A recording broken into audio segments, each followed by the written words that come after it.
Hay una mujer arrodillada en el suelo de tierra de una casa pequeña en Éfeso. No tiene nombre en los registros históricos. Nadie la conoce, pero existe, con tanta certeza como el mar Egeo y las piedras volcánicas de la isla, que puede ver desde la costa si mira hacia el sur. Su esposo fue arrestado hace 6 meses, no por robar, no por matar, por negarse a quemar una pizca de incienso frente a la estatua del emperador. Una pizca de incienso. Eso era todo lo que Roma pedía. Un gesto. Un segundo de conformidad pública que decía, en el lenguaje que todos entendían, César es Señor. Y su esposo no pudo hacerlo, no porque fuera temerario, sino porque creía, con cada hueso de su cuerpo, que había alguien más que ya tenía ese título y que nadie se lo había dado. Lo había ganado muriendo y volviendo a vivir. Así que ahora ella está sola, con hijos, con deudas, excluida de los gremios comerciales porque los gremios hacían sacrificios a los dioses y ella no podía participar. No puede vender en el mercado con la misma libertad que antes. Sus vecinos la miran diferente. Y hay una pregunta que no la deja dormir. Una pregunta tan antigua como el primer hombre justo que sufrió injustamente. ¿Dónde está Dios en todo esto? ¿Está viendo lo que me está pasando? ¿Le importa? Y entonces llega una carta. No es una carta ordinaria. Es un documento que alguien copió a mano, que pasó de congregación en congregación a través de las ciudades de la provincia de Asia, que costó semanas de viaje y riesgo considerable para llegar a sus manos. La carta viene de un anciano llamado Juan. Juan está preso en una isla llamada Patmos, a unos 56 kilómetros al suroeste de la costa turca, en el mar Egeo. Roma usaba Patmos como colonia penal. No se elegía ir a Patmos, te enviaban.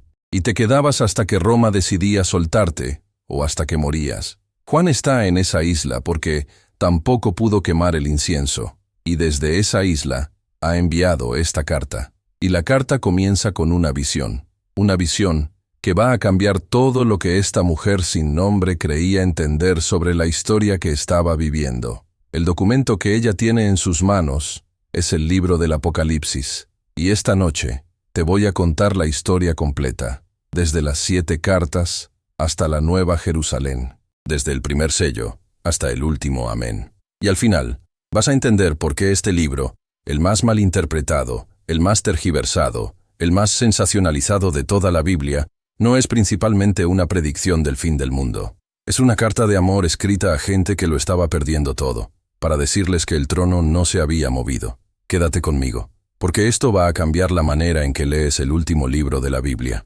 Para entender el Apocalipsis, primero tienes que entender el mundo en el que fue escrito, y la mayoría de las personas se saltan este paso. Leen el libro como si hubiera caído del cielo en 1995, sin contexto, sin historia, sin geografía, y entonces se confunden con los dragones y las bestias y los números, y concluyen que o bien el libro es pura poesía sin sentido, o bien es un código secreto para el futuro lejano. Ninguna de las dos cosas es correcta. El año es aproximadamente 95 después de Cristo. El Imperio Romano bajo el emperador Domiciano está en el apogeo de su poder. Para darte una idea de la escala, historiadores como el erudito Angus Maddison estimaron que el Imperio Romano contenía entre el 25 y el 30% de la población mundial de aquella época, con territorios que iban desde las nieblas de Britania hasta los desiertos de Mesopotamia, desde el Rin y el Danubio en el norte hasta el Sáhara en el sur. Era el sistema de poder más sofisticado que el mundo antiguo había producido.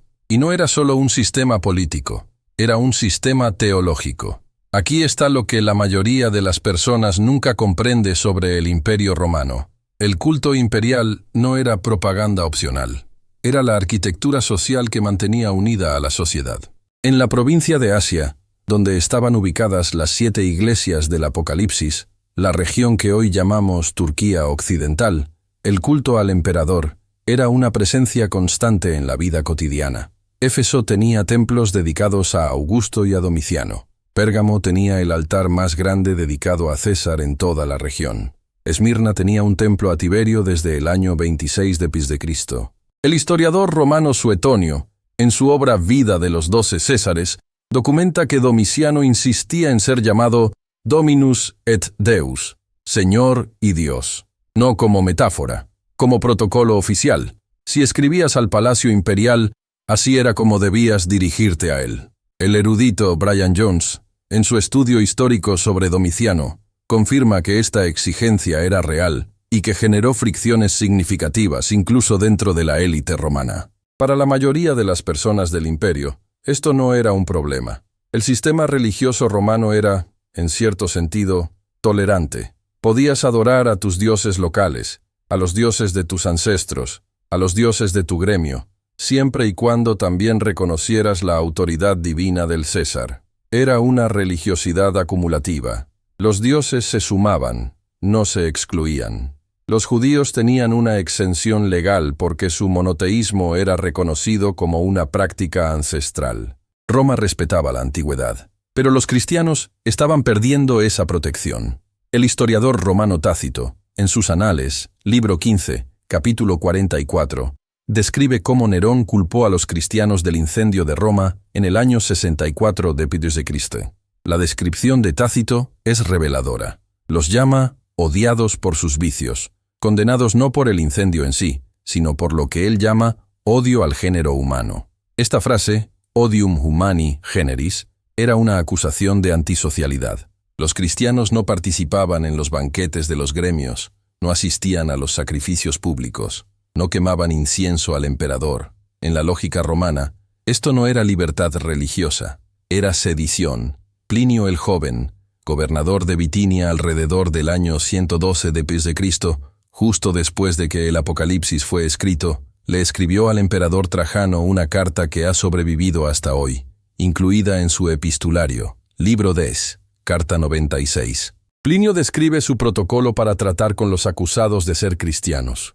Les ordenaba que maldijesen a Cristo y ofrecieran vino e incienso a la estatua del emperador. Los que se negaban eran ejecutados. Los que obedecían eran liberados. Y Plinio observa, con una curiosidad casi clínica, que a aquellos que negaban ser cristianos no se les podía forzar, porque el cristiano verdadero simplemente no podía hacerlo.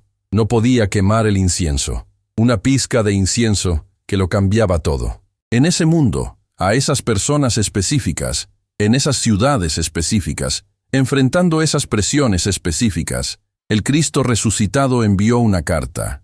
Esa carta es el Apocalipsis. Antes de entrar al contenido del libro, necesitas entender cómo leerlo. Y aquí está lo que la mayoría de las personas nunca comprende sobre el género literario del Apocalipsis. El libro pertenece a una categoría de escritura judía antigua llamada literatura apocalíptica, del griego apocalipsis, que significa revelación o descorrimiento de un velo. No es un invento de Juan. Es un género con convenciones establecidas que los lectores judíos y judeocristianos del primer siglo reconocerían de inmediato, de la misma manera en que un lector moderno reconoce las reglas de una novela policial o de una telenovela. El libro de Daniel en el Antiguo Testamento es literatura apocalíptica. El libro etíope de Prino Enoc, fechado aproximadamente entre el siglo III y el siglo I a.C., es literatura apocalíptica. Cuarto Esdras y segundo Baruch, escritos después de la destrucción del templo en el año 70 d.C., son literatura apocalíptica. El erudito John J. Collins, en su obra The Apocalyptic Imagination, define el género con precisión académica. Textos escritos en tiempo de crisis, dirigidos a personas que sufren, con el mensaje de que Dios es soberano, aunque todo lo visible sugiera lo contrario. La literatura apocalíptica usa un lenguaje simbólico específico. Números que no son matemáticos, sino teológicos. El 7 significa plenitud, totalidad. El 12 significa el pueblo de Dios, 12 tribus de Israel, 12 apóstoles de Jesús. El 4 representa la tierra completa, los 4 puntos cardinales. El 1000 significa una cantidad inconmensurable, una abundancia que supera el cálculo. Usa bestias compuestas de múltiples animales para representar imperios políticos, exactamente como hace el libro de Daniel en los capítulos 7 y 8. Usa imágenes cósmicas, el sol que se oscurece, la luna que se vuelve sangre, las estrellas que caen, para describir el colapso de órdenes políticos y sociales, no necesariamente eventos astronómicos literales. Esta última parte es crucial.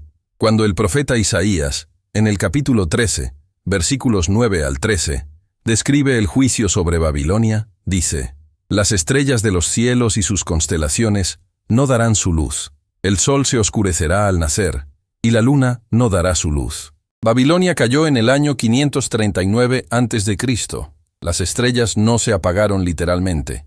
El lenguaje es simbólico. Es el vocabulario profético para decir: el poder que parecía eterno va a desmoronarse. Juan está usando ese mismo vocabulario, y sus lectores lo sabían. Cuando lees el Apocalipsis conociendo estas convenciones, los símbolos dejan de ser misteriosos y empiezan a ser comunicación extraordinariamente precisa entre un pastor y sus congregaciones perseguidas. Es como aprender el código.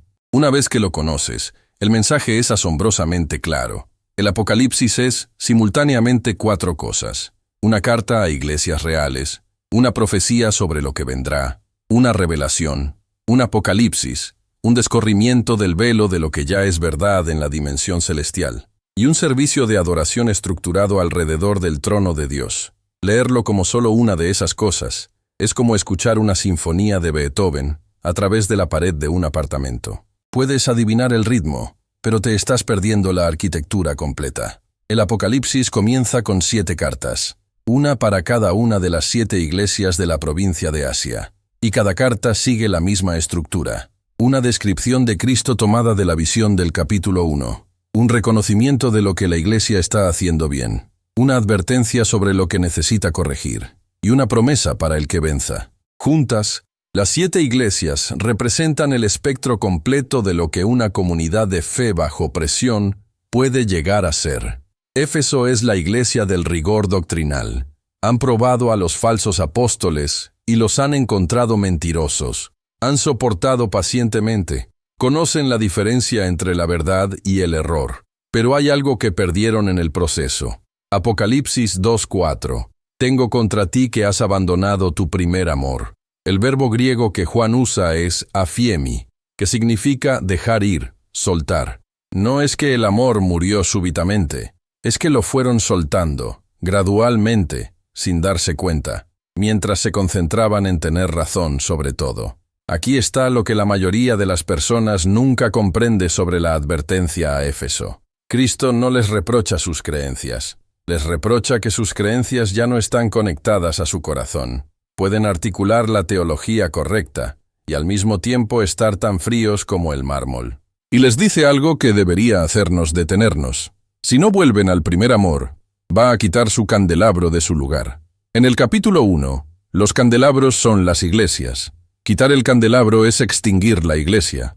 Una iglesia que ha perdido el amor que la animaba es una iglesia que ha perdido su razón de existir. Y las cosas que pierden su razón de existir desaparecen eventualmente, aunque mantengan sus puertas abiertas durante un tiempo. Esmirna es la iglesia que sufre. Apocalipsis 2:9. Conozco tu tribulación y tu pobreza, aunque eres rico. La palabra griega que Juan usa para pobreza aquí es tocheia, que designa la pobreza más absoluta, la indigencia total. Estas personas han sido arruinadas materialmente por su fe. Han perdido contratos, clientes, trabajos, propiedades. Desde el exterior parecen un fracaso, y Cristo les dice, son ricos. Luego les dice algo que debería, al mismo tiempo, consolar y sobresaltar. No temas lo que estás a punto de sufrir. He aquí, el diablo va a echar a algunos de vosotros en la cárcel para que seáis probados, y tendréis tribulación por 10 días. Sé fiel hasta la muerte, y yo te daré la corona de vida. Apocalipsis 2:10. Sé fiel hasta la muerte. No a pesar de la amenaza de muerte, hasta ella. La promesa no es escapar, es una corona al otro lado de lo que venga. Esto es radicalmente distinto de lo que la mayoría de las personas quiere escuchar. Cristo no les promete a los creyentes de Esmirna que serán rescatados antes de que las cosas se pongan mal. Les promete que lo que venga no tendrá la última palabra. Pérgamo es la iglesia que convive con el compromiso. Cristo dice que habitan donde está el trono de Satanás. Pérgamo era el centro del culto imperial en Asia. Tenía el templo más grande dedicado a Roma y a Augusto en toda la región, construido en el año 29 a.C. Algunos eruditos también identifican la referencia al trono de Satanás con el monumental altar de Zeus en Pérgamo, una estructura de 36 metros de ancho que fue descubierta por arqueólogos alemanes en el siglo XIX. y que hoy se encuentra reconstruida en el Museo de Pérgamo en Berlín. Mencionan que Antipas fue martirizado allí, un nombre real, una persona real, una muerte real. Pero algunos en Pérgamo han adoptado la enseñanza de Balaam y la de los Nicolaitas, enseñanzas que permitían comer alimentos sacrificados a los ídolos y que flexibilizaban los límites entre la fe y la cultura circundante. No era apostasía dramática, era erosión gradual, un pequeño compromiso aquí, una pequeña concesión allá, hasta que ya no se sabe con certeza dónde termina la fe y dónde empieza el mundo. Tiatira es la iglesia de la tolerancia mal aplicada. Sus obras son más abundantes ahora que al principio. Están creciendo en amor, en fe, en servicio, pero toleran a una mujer a la que Cristo llama Jezabel, que se presenta como profetisa y enseña a sus siervos a practicar la inmoralidad sexual y a comer alimentos sacrificados a los ídolos.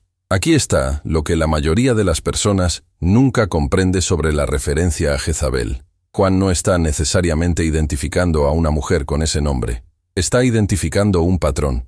Jezabel, en el Antiguo Testamento, es la reina fenicia que introdujo la adoración a Baal en Israel y que ejerció una influencia corrosiva desde dentro del sistema, no desde fuera. Primeros Reyes, capítulos 16 al 21, documentan cómo Jezabel no destruyó Israel atacándolo desde el exterior. Lo corrompió desde adentro, gradualmente, con concesiones que parecían pequeñas hasta que ya no lo eran. La iglesia de Tiatira no está siendo acusada de apostasía abierta. Está siendo acusada de tolerancia, de mirar hacia otro lado mientras algo destructivo se instala en su interior. Sardis es la iglesia muerta. Apocalipsis 3:1. Conozco tus obras, y que tienes nombre de que vives, pero estás muerta. Esta es posiblemente la evaluación más sobria de las 7. No persecución externa, no falsa enseñanza de un profeta rebelde, no amor que se enfrió, solo muerte. Tienen reputación de vida, parecen una iglesia saludable, y están muertas. Cristo les dice que despierten y fortalezcan lo que queda y que está a punto de morir. Unos pocos en Sardis no han manchado sus ropas. Caminarán con él en blanco porque son dignos. Filadelfia es la iglesia fiel. Apocalipsis 3:8. He aquí, he puesto delante de ti una puerta abierta que nadie puede cerrar, porque tienes poca fuerza, y has guardado mi palabra, y no has negado mi nombre. Poca fuerza, congregación pequeña, influencia mínima. Y Cristo les pone delante una puerta que nadie puede cerrar. Les promete que los difaman aprenderán que Cristo los ha amado. Les promete guardarlos de la hora de la prueba que vendrá sobre el mundo entero. Hay algo que vale la pena señalar sobre Filadelfia. La ciudad real fue construida en una zona volcánicamente activa.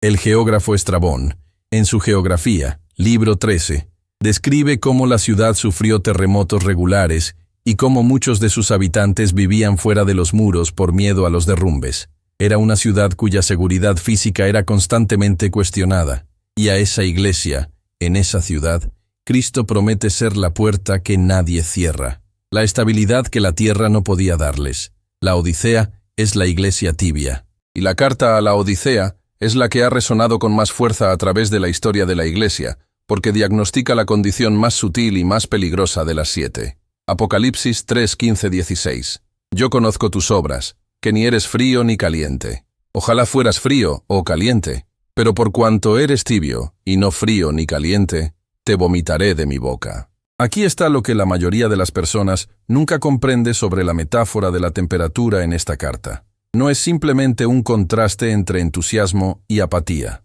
Es una referencia geográfica precisa. La Odisea era una ciudad próspera, ubicada en un valle junto a 2 ciudades vecinas, Hierápolis al norte y Colosas al este. Hierápolis era famosa por sus aguas termales calientes, medicinales y beneficiosas. Colosas era famosa por sus aguas frías, puras y refrescantes. La Odisea no tenía fuente de agua propia. El agua llegaba a través de acueductos desde las fuentes circundantes, y para cuando llegaba, estaba tibia, sin las propiedades curativas del agua caliente, sin la pureza refrescante del agua fría, simplemente inútil. El erudito Colin Hemmer, en su estudio The Letters to the Seven Churches of Asia in their Local Setting, documenta esta geografía hídrica con precisión arqueológica. Cristo les dice, son ricos, se han enriquecido, no necesitan nada.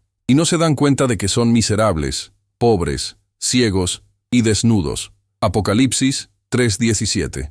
La Odisea fue tan próspera que cuando un terremoto devastó la región en el año 60 de Cristo, el historiador Tácito registra en sus anales, libro 14, capítulo 27, que la Odisea rechazó la ayuda financiera imperial y se reconstruyó con sus propios recursos. Eran esa clase de ciudad, no necesitaban nada de nadie, y Cristo les dice que no saben lo que necesitan. Pero luego viene Apocalipsis 3:20. En la carta a la iglesia más severamente evaluada de las 7, Cristo dice algo que se ha convertido en una de las imágenes más reconocidas de todo el arte cristiano. He aquí, yo estoy a la puerta y llamo. Si alguno oye mi voz y abre la puerta, entraré a él, y cenaré con él, y él conmigo. La imagen más famosa de Cristo llamando a la puerta fue pintada para la congregación más enferma espiritualmente. La invitación no es para la iglesia próspera. Es para la iglesia que no sabe que lo necesita. No está adentro exigiendo que mejoren su desempeño. Está afuera, llamando, preguntando si le van a abrir. Detente un momento y piensa en lo que eso significa. Después de las 7 cartas, el Apocalipsis se abre hacia otra dimensión completamente diferente. Apocalipsis 4:1.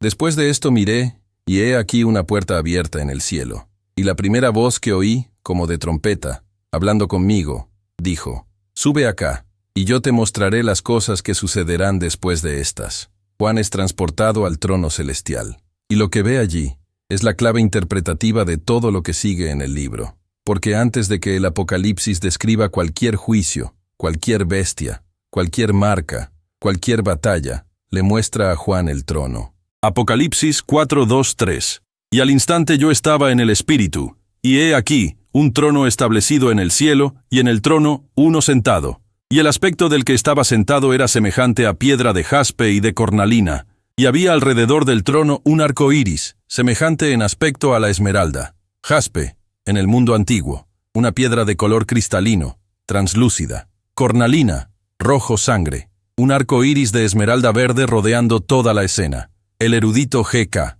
Bill, en su comentario exhaustivo sobre el Apocalipsis publicado por Erdmanns, señala que esta combinación de colores y materiales era deliberada y cargada de significado, pureza, juicio y misericordia, formando un anillo completo alrededor de la autoridad última. Alrededor del trono, 24 ancianos vestidos de blanco con coronas de oro, 4 seres vivientes cubiertos de ojos por todas partes, uno como un león, uno como un buey, uno con cara de hombre, uno como un águila en vuelo. Día y noche sin cesar dicen: Santo, Santo, Santo, es el Señor Dios Todopoderoso, el que era, el que es y el que ha de venir. Aquí está lo que la mayoría de las personas nunca comprende sobre la visión del trono en Apocalipsis 4. Es un eco deliberado de Isaías 6, la visión de la santidad divina que comisionó al profeta Isaías en el siglo VIII a.C. El mismo triple Kadosh, la misma presencia abrumadora que deshace a quien está en ella, los mismos seres alrededor del trono. Juan no está inventando imágenes. Está diciéndoles a sus lectores judíos y judeocristianos: el Dios que comisionó a Isaías hace 8 siglos, el Santo de Israel, es el mismo Dios que está soberano sobre la crisis que está desgarrando sus comunidades. El trono no ha cambiado, la santidad no ha disminuido, y el que está sentado en él no ha sido sorprendido por Roma. En Apocalipsis 5, la escena se intensifica. En la mano derecha del que está sentado en el trono hay un rollo sellado con 7 sellos. Un ángel poderoso proclama en voz alta: ¿Quién es digno de abrir el libro y desatar sus sellos? Y nadie en el cielo, ni en la tierra, ni debajo de la tierra, puede abrirlo. Y Juan llora. El verbo griego es eklaio.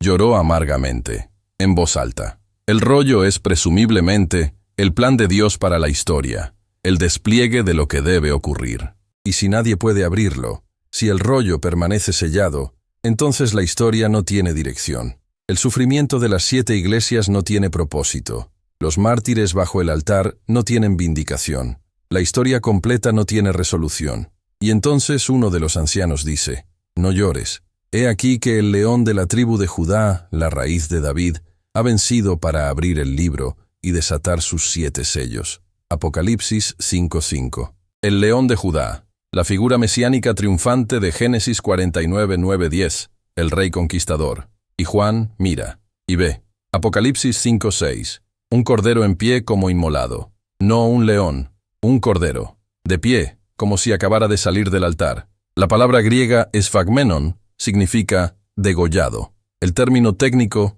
para un animal sacrificial. Aquí está la paradoja que reenmarca el libro entero. El león que Juan esperaba ver es un cordero que parece recién sacrificado. La victoria ya fue ganada. No mediante fuerza militar, no mediante revolución política, no mediante destrucción sobrenatural del enemigo, mediante sacrificio. El cordero que es digno de abrir el rollo sellado de la historia, es digno porque fue degollado. Su muerte es su credencial. El cordero toma el rollo, y todo el cielo estalla. Apocalipsis 5:9. Nuevo canto. Digno eres de tomar el libro y de abrir sus sellos, porque tú fuiste inmolado, y con tu sangre nos has redimido para Dios, de todo linaje y lengua y pueblo y nación. Todo linaje, toda lengua, todo pueblo, toda nación.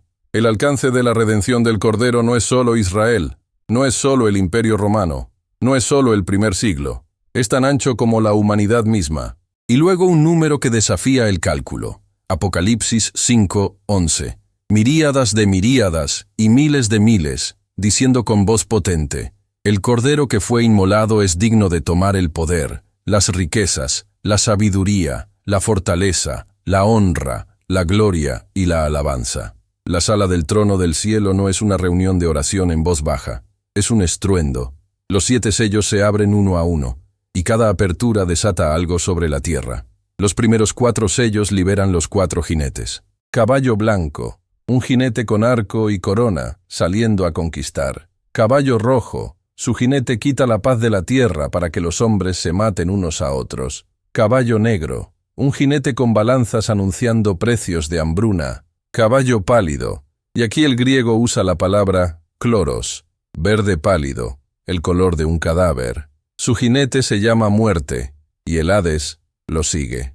Aquí está lo que la mayoría de las personas nunca comprende sobre los 4 jinetes. No son inventos de la imaginación apocalíptica de Juan. Son figuras tomadas directamente de las visiones del profeta Zacarías, en los capítulos 1 y 6, donde caballos de múltiples colores patrullan la tierra. Y las calamidades que representan, conquista, guerra, hambre, muerte, no son desastres exóticos del fin del mundo. Son los jinetes regulares de la historia humana. Cada generación ha vivido bajo sus cascos. Juan no está prediciendo un futuro únicamente terrible. Está nombrando las fuerzas que siempre han gobernado la experiencia de vivir en un mundo caído y diciendo, también estos están bajo la autoridad del Cordero. El 5.º sello detiene la acción. Debajo del altar, el altar del templo celestial, donde ocurre el sacrificio, están las almas de los que fueron degollados por la palabra de Dios y por el testimonio que mantuvieron.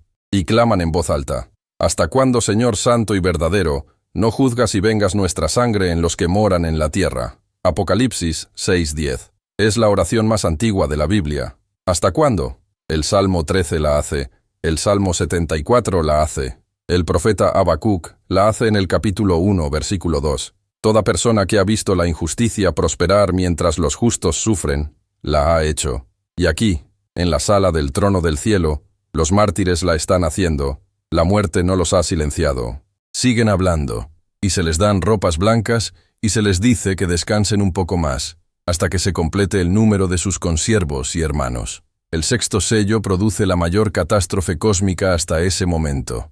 El sol se vuelve negro como tela de cilicio. La luna entera se vuelve como sangre. Las estrellas del cielo caen a la tierra como la higuera deja caer sus higos tardíos cuando es sacudida por un gran viento. El cielo se separa como un pergamino que se enrolla. Cada montaña y cada isla se mueven de su lugar. Y los reyes de la tierra, los grandes, los comandantes, los ricos, los poderosos, cada esclavo y cada libre, se esconden en las cuevas y entre las rocas, y llaman a los montes y a las peñas, caed sobre nosotros, y escondednos del rostro de aquel que está sentado en el trono. Aquí está lo que la mayoría de las personas nunca comprende sobre este lenguaje. En la tradición profética del Antiguo Testamento, las imágenes cósmicas, el sol que se oscurece, las estrellas que caen, las montañas que se sacuden, se usan regularmente para describir el colapso de órdenes políticos y sociales, no necesariamente eventos astronómicos literales.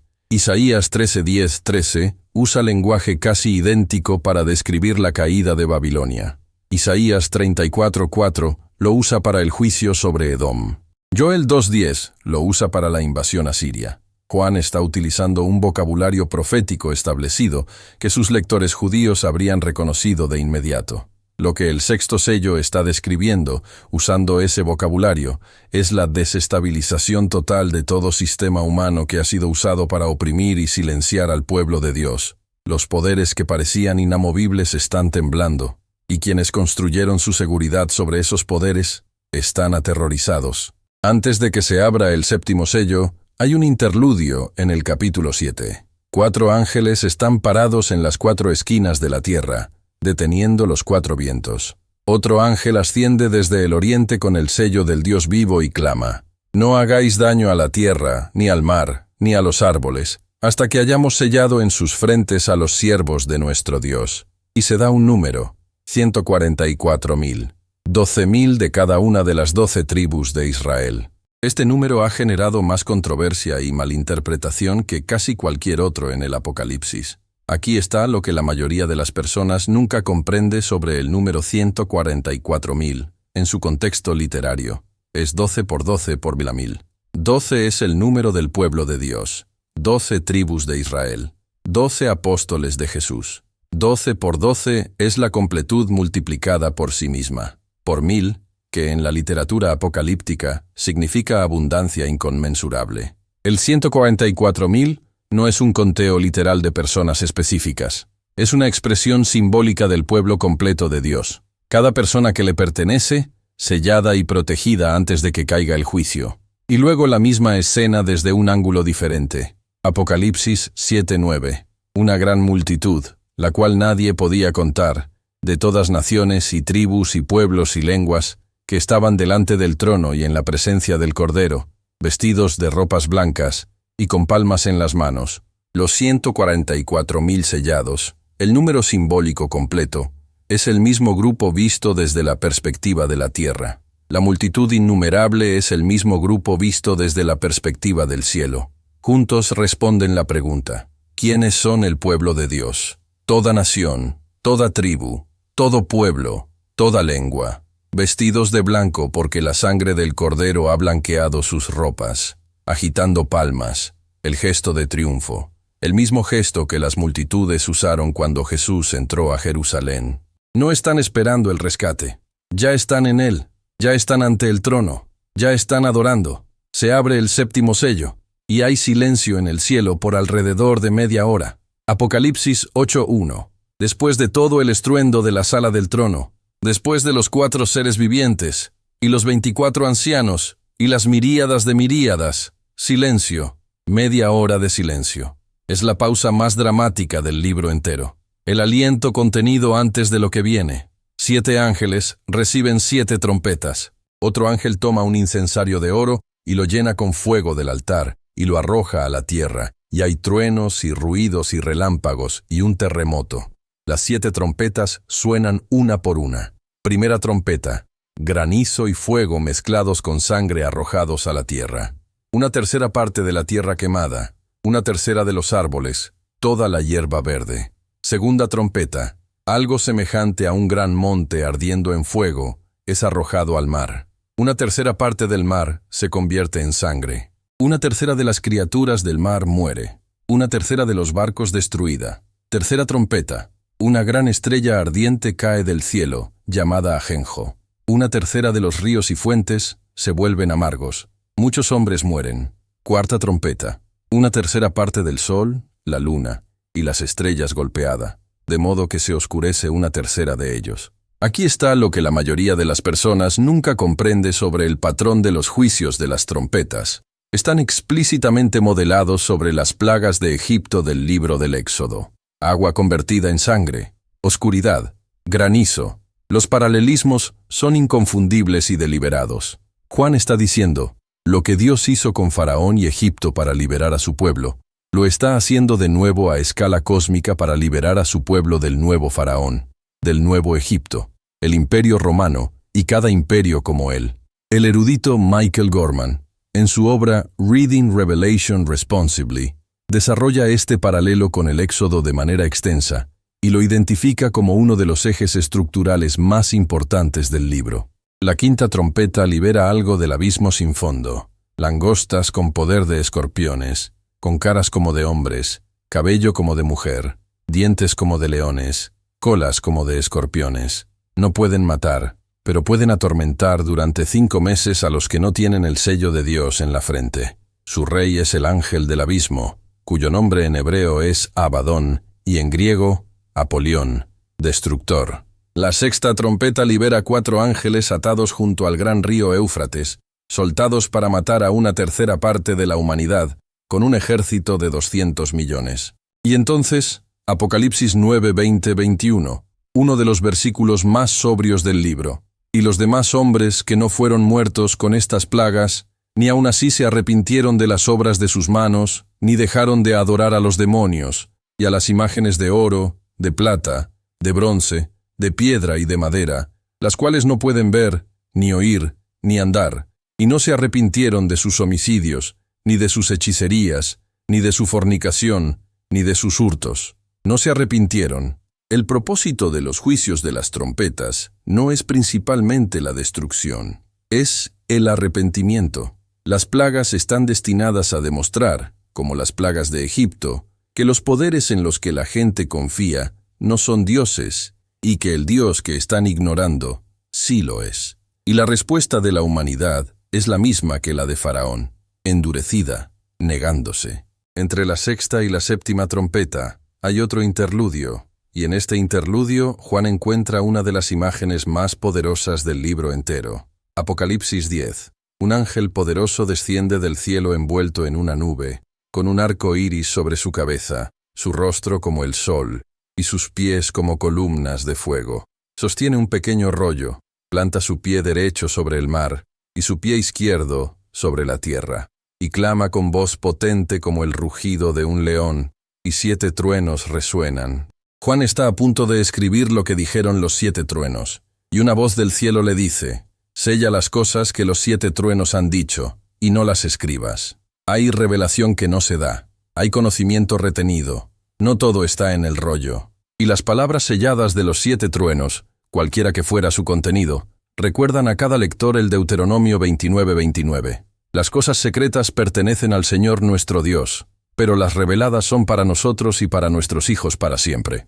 El Apocalipsis no nos dice todo, nos dice lo que necesitamos saber. Entonces el ángel le da a Juan el pequeño rollo y le dice que lo coma. Será dulce como la miel en su boca, pero amargará su estómago. Aquí está lo que la mayoría de las personas nunca comprende sobre Juan comiendo el rollo. Es una referencia directa a Ezequiel 3:1-3, donde el profeta Ezequiel es comisionado para hablar a Israel, y se le dice que coma un rollo, que es dulce como la miel en su boca. La palabra de Dios, la revelación, es dulce de recibir. Es amarga de entregar porque contiene juicio, lamentación y angustia. Juan está siendo comisionado como profeta, no solo como escriba. Y la amargura del mensaje que lleva le costará. El Apocalipsis 11 introduce a 2 testigos. Profetizan por 1260 días. Tienen poder para cerrar el cielo y detener la lluvia, para convertir el agua en sangre, para golpear la tierra con toda clase de plagas. Son asesinados por la bestia del abismo. Sus cuerpos yacen en la calle de la gran ciudad durante 3 días y medio, mientras la gente celebra su muerte. Y entonces el aliento de vida de Dios entra en ellos. Se ponen de pie. Son llevados al cielo en una nube. Los 2 testigos han sido interpretados como Moisés y Elías, cuyos milagros reflejan más de cerca, como la Iglesia en su función de testimonio, como 2 individuos literales del futuro. Cualquiera que sea la referencia específica, el patrón es inconfundible. Los testigos son asesinados y luego resucitan. El patrón de muerte y resurrección no está reservado para Jesús. Es el patrón de toda la comunidad que le pertenece. La séptima trompeta suena. Apocalipsis 11:15. El reino del mundo ha venido a ser de nuestro Señor y de su Cristo, y Él reinará por los siglos de los siglos. Este es el anuncio, la declaración. Antes de que se derramen los tazones de ira, antes de las batallas finales, antes de que la nueva Jerusalén descienda, la declaración se hace desde el cielo. El reino se ha convertido en suyo. No se convertirá, se ha convertido. La victoria se anuncia antes de que los capítulos finales describan su pleno despliegue. Así funciona la literatura apocalíptica. El final se declara antes de que se describa completamente el camino para llegar allí. El Apocalipsis 12 retrocede de la secuencia cronológica y ofrece una vista panorámica de toda la historia desde una perspectiva cósmica.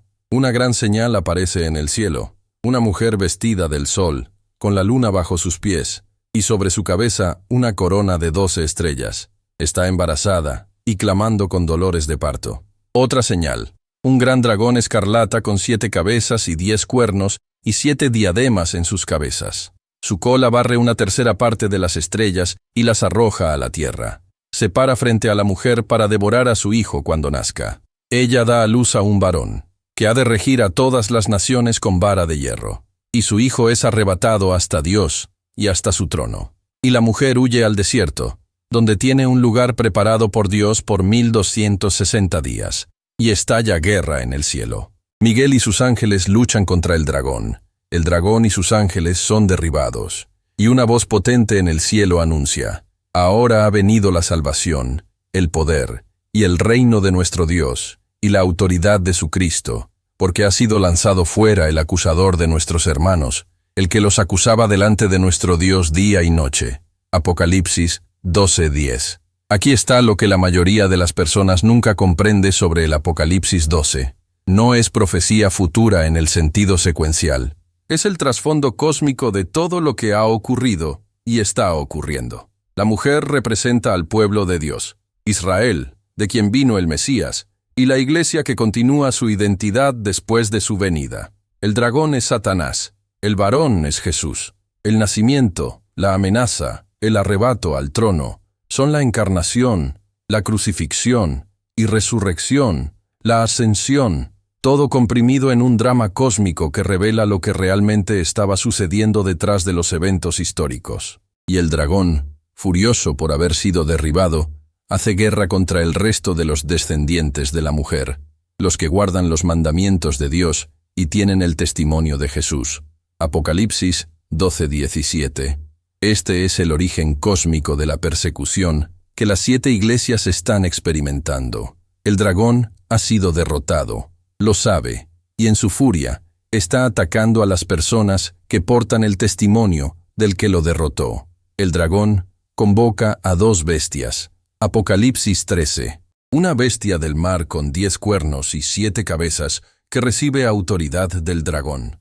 Uno de sus cabezas tiene una herida mortal que ha sido sanada. Toda la tierra se maravilla y adora al dragón y adora a la bestia. Se le da una boca que profiere palabras arrogantes y blasfemas. Abre su boca para blasfemar a Dios, para blasfemar su nombre y su morada. Se le permite hacer guerra contra los santos y vencerlos. Se le da autoridad sobre toda tribu, pueblo, lengua y nación. Aquí está lo que la mayoría de las personas nunca comprende sobre la bestia del mar. En el mundo simbólico del Apocalipsis, el mar representa el caos y las naciones, la fuente de donde emergen los imperios políticos. Las 7 cabezas y los 10 cuernos son una referencia directa a Daniel 7, donde 4 bestias que representan 4 imperios surgen del mar, y la bestia final tiene 10 cuernos. Juan está ubicando a Roma dentro de una larga línea de imperios que han reclamado autoridad divina y han hecho guerra al pueblo de Dios. La herida mortal sanada es ampliamente entendida como una referencia al mito de Nero Redivivus. La creencia extendida, documentada por el historiador Suetonio en sus vidas de los 12 Césares y por Tácito, de que Nerón no había muerto realmente, sino que regresaría. Domiciano, bajo quien fue escrito el Apocalipsis, era comparado frecuentemente con Nerón, tanto en temperamento como en sus políticas. La bestia no es solo una figura futura, es Roma, y es cada imperio en cada era que exige la adoración que pertenece solo a Dios. Una segunda bestia surge de la tierra, hace que los habitantes de la tierra adoren a la primera bestia. Realiza grandes señales, haciendo caer fuego del cielo. Engaña a los que habitan en la tierra, y causa que todos, pequeños y grandes, ricos y pobres, libres y esclavos, reciban una marca en la mano derecha o en la frente, de modo que nadie pueda comprar ni vender sin tener la marca, el nombre de la bestia o el número de su nombre. Apocalipsis 13:18. Aquí hay sabiduría. El que tiene entendimiento, cuente el número de la bestia, pues es número de hombre, y su número es 666.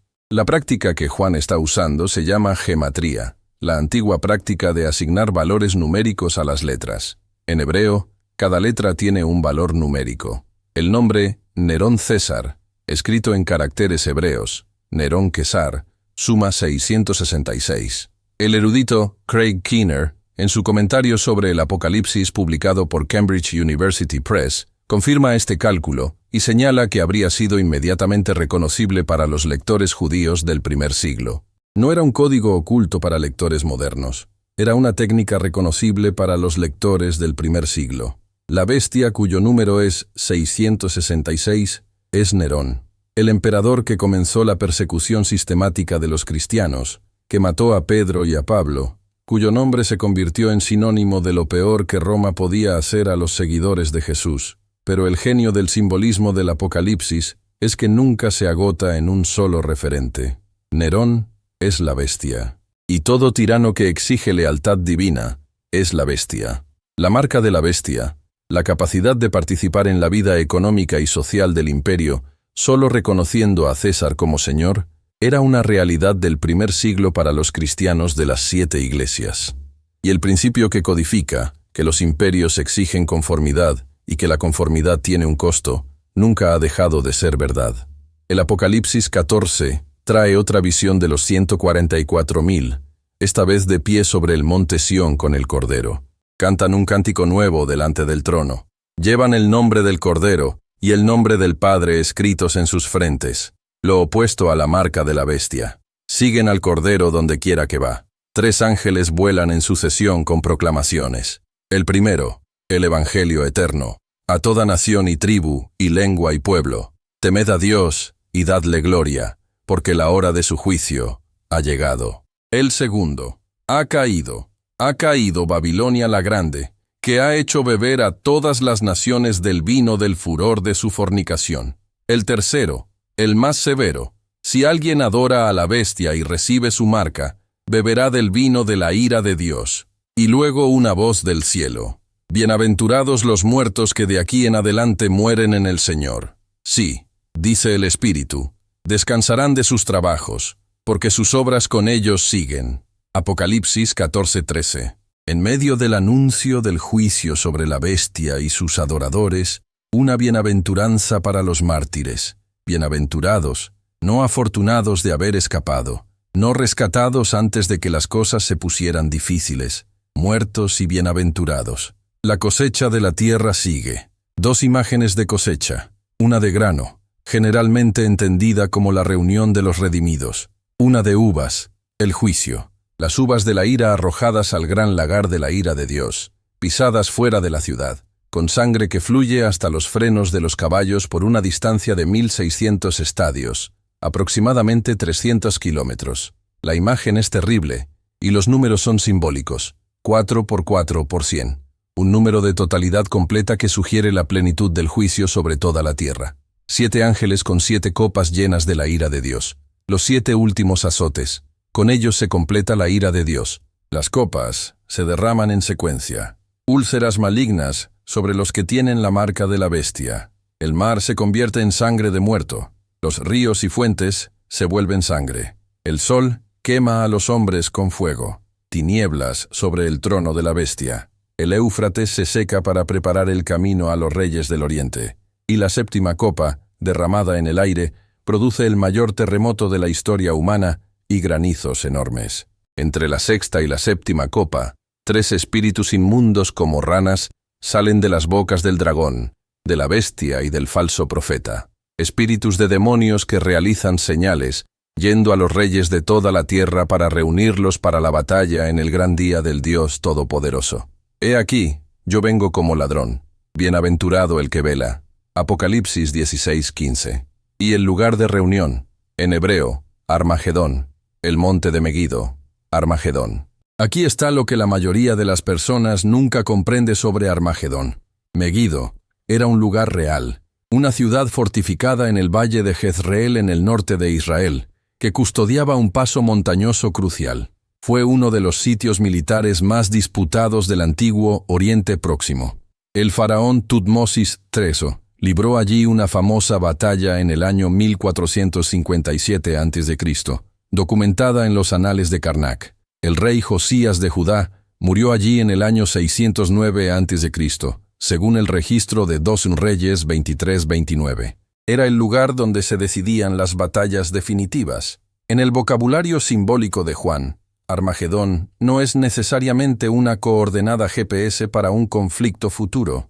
Es el símbolo de la confrontación última entre las fuerzas de Dios y las fuerzas de todo lo que se le opone. La batalla final de la historia, librada en el lugar más ensangrentado del mundo conocido. El Apocalipsis 17 y 18 describen el juicio de Babilonia la Grande. Una mujer sentada sobre una bestia escarlata, vestida de púrpura y escarlata, adornada con oro, joyas y perlas, sosteniendo una copa de oro llena de abominaciones. En su frente, un nombre escrito: Misterio, Babilonia la Grande, la madre de las rameras y de las abominaciones de la tierra. Está embriagada con la sangre de los santos y con la sangre de los mártires de Jesús.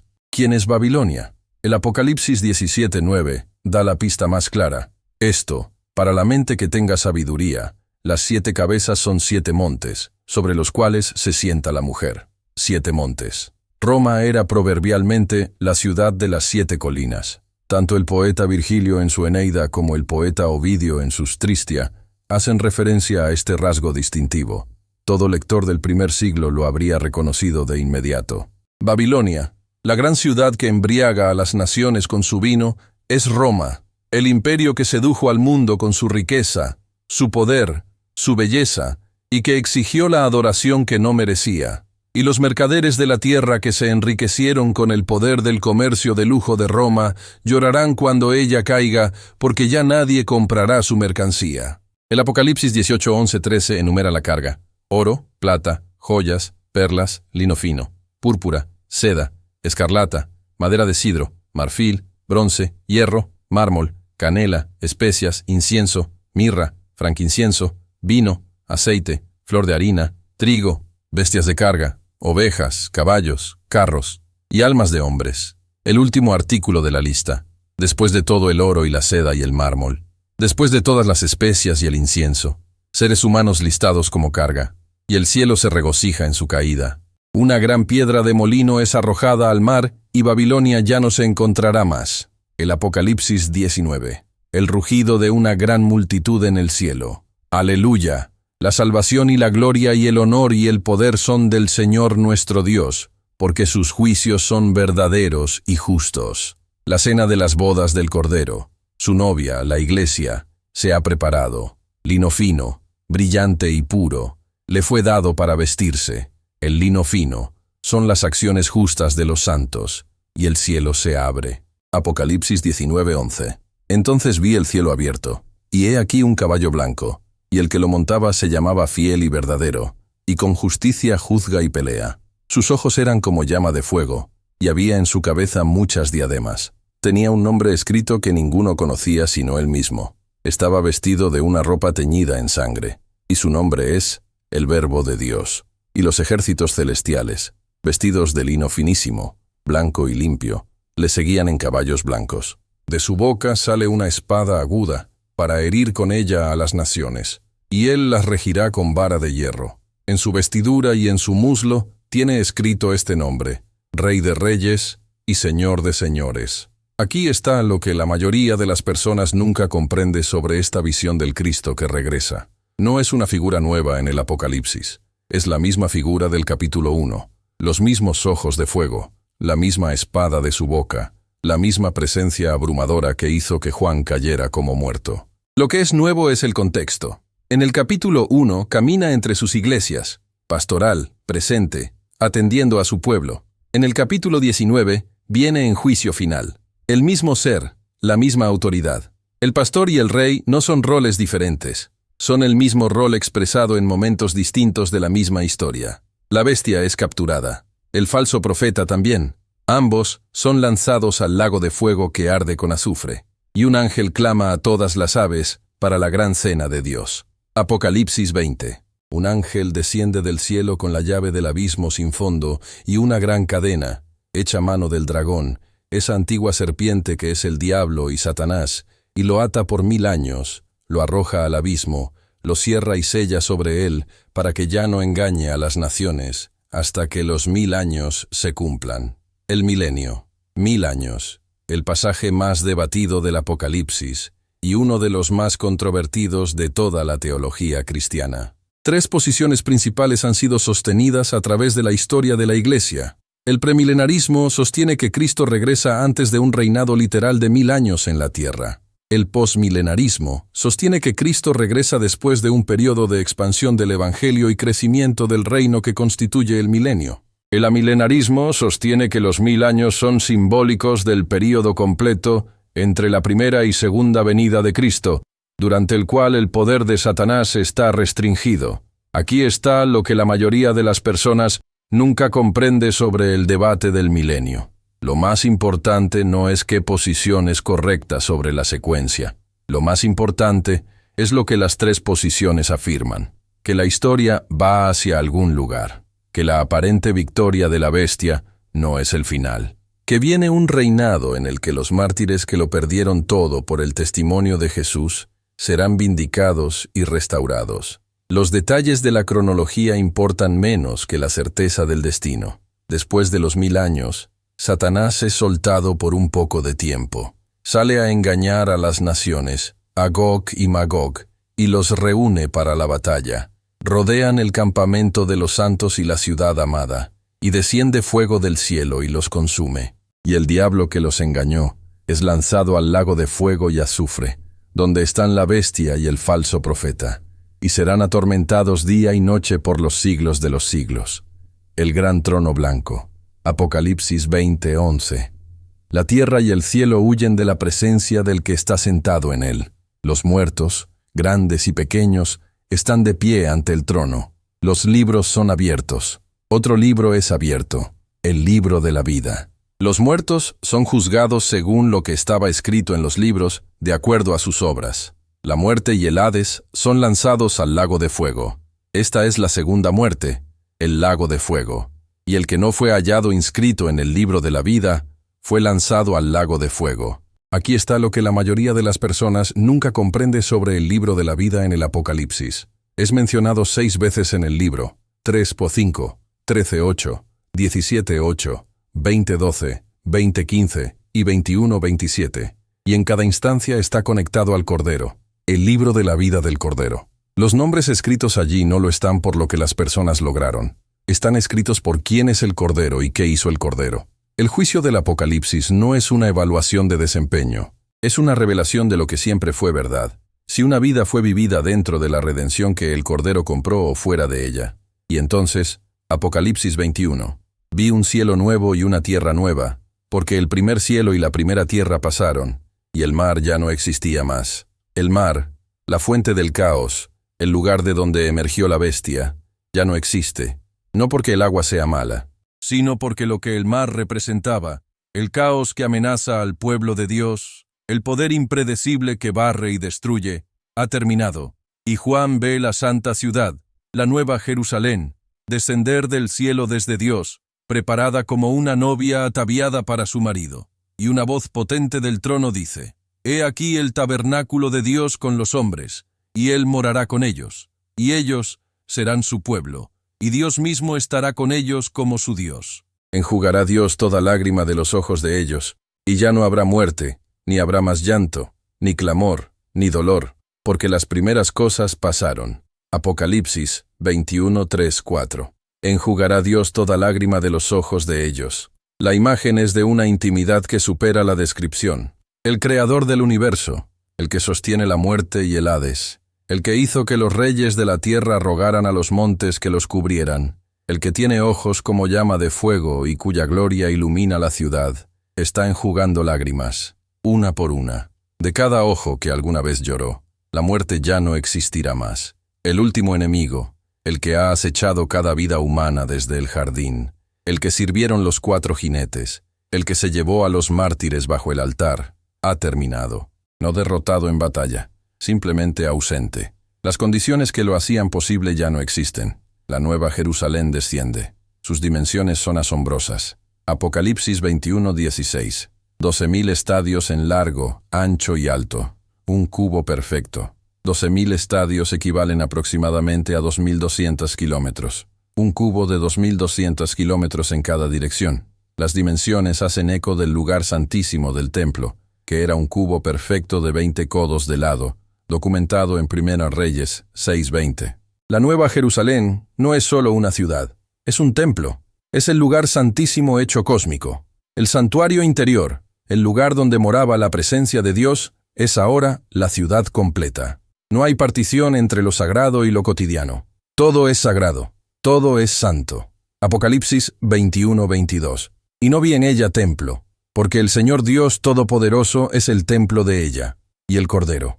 No hay templo porque la ciudad completa es templo.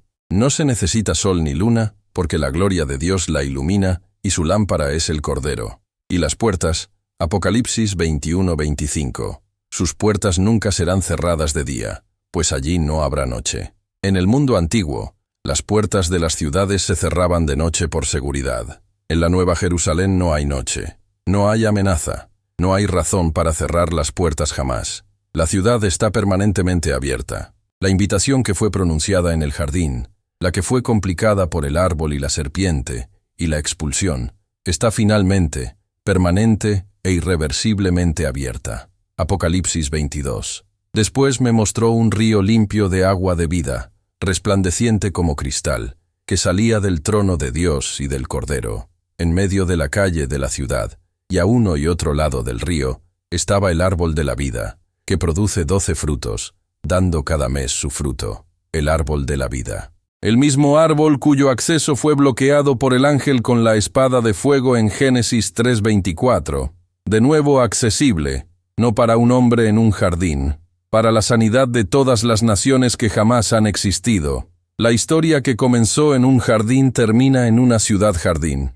Génesis abre, el Apocalipsis cierra, el círculo se completa, y no habrá más maldición. Apocalipsis 22:3. La maldición del Génesis 3, los espinos y los cardos, el dolor y el trabajo, la muerte, es revertida, completamente, definitivamente para siempre. El trono de Dios y del Cordero estará en ella, sus siervos le servirán, y verán su rostro, y su nombre estará en sus frentes, verán su rostro. Moisés rogó ver el rostro de Dios en Éxodo 33:18-20, y Dios le respondió, no podrás ver mi rostro, porque no me verá hombre, y vivirá. El velo que protegía a los seres humanos del peso completo de la gloria divina, en la nueva creación, es levantado, no porque los humanos se vuelvan menos humanos, sino porque todo lo que creó la distancia, el pecado, la vergüenza, el esconderse en el jardín, el pacto roto, el exilio, la cruz, todo lo que se interponía entre la criatura y el Creador, ha desaparecido. Verán su rostro. Aquí es donde convergen todos los hilos. El Apocalipsis termina con 3 intercambios rápidos entre Jesús y Juan que llevan el peso de todo lo que el libro ha dicho. He aquí, vengo pronto. Apocalipsis 22:7. Ciertamente vengo en breve. Apocalipsis 22:20. Y la respuesta de Juan, la última oración del último libro de la Biblia. Amén. Ven, Señor Jesús. No, ven y rescátanos de este mundo. No, ven y destruye a nuestros enemigos. No siquiera ven y arregla todo, que sería comprensible. Solo, ven. Todo el Apocalipsis, con todas sus bestias y copas y jinetes y trompetas y salas del trono y batallas, es un argumento prolongado de que la respuesta correcta al momento presente, cualquiera que sea ese momento, es querer que Jesús venga. Querer la presencia del que tiene ojos como llama de fuego, y cuyo rostro es como el sol en plena fuerza, y en cuya mano derecha están 7 estrellas, y de cuya boca sale una espada de doble filo, porque ese es el rostro que enjugará cada lágrima. Esas son las manos que sostienen las llaves de la muerte y del Hades. Ese es el que fue degollado y vive para siempre. Aquí está lo más profundo que el Apocalipsis enseña. El libro no es principalmente sobre la secuencia de eventos del fin de los tiempos. Es sobre dónde pones tus ojos mientras la historia sigue su curso. Juan escribe a 7 iglesias bajo la presión imperial más sostenida y sofisticada que el mundo antiguo había producido hasta entonces. Y su respuesta a su sufrimiento no es una estrategia política, ni un manual de supervivencia. Es una visión de un trono que no se ha movido, un cordero que es digno porque fue degollado. Una multitud incontable de toda nación adorando con ropas blancas. Una ciudad cuyas puertas nunca se cierran. La palabra griega para testigo es martis, la misma palabra que tenemos para mártir. En el Apocalipsis, dar testimonio y estar dispuesto a morir por ese testimonio son inseparables. Los mártires bajo el altar no son víctimas, son los que vencieron.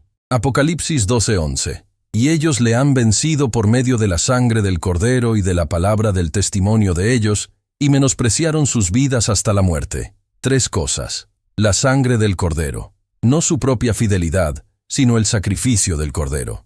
La palabra de su testimonio, que siguieron pronunciando cuando el silencio habría sido más seguro. Y menospreciaron sus vidas hasta la muerte. Sostuvieron la promesa de la Nueva Jerusalén con más fuerza de la que se sostuvieron a sí mismos. Ese es el patrón de la victoria en el Apocalipsis. No la ausencia de sufrimiento, la presencia de una realidad más grande que el sufrimiento. No la eliminación de la bestia, la adoración al Cordero que hace irrelevantes las exigencias de la bestia. Si estás en un momento en que las fuerzas alineadas contra ti se sienten tan abrumadoras como Roma se sentía para un cristiano del primer siglo en Pérgamo o Esmirna, el Apocalipsis fue escrito para ti, no para darte una cronología, para darte una sala del trono, para dejarte ver lo que Juan vio en Patmos, que el que sostiene las llaves de la muerte y del Hades es el mismo que conoce tus obras y tu tribulación, y tu pobreza, y tu fidelidad, y viene pronto.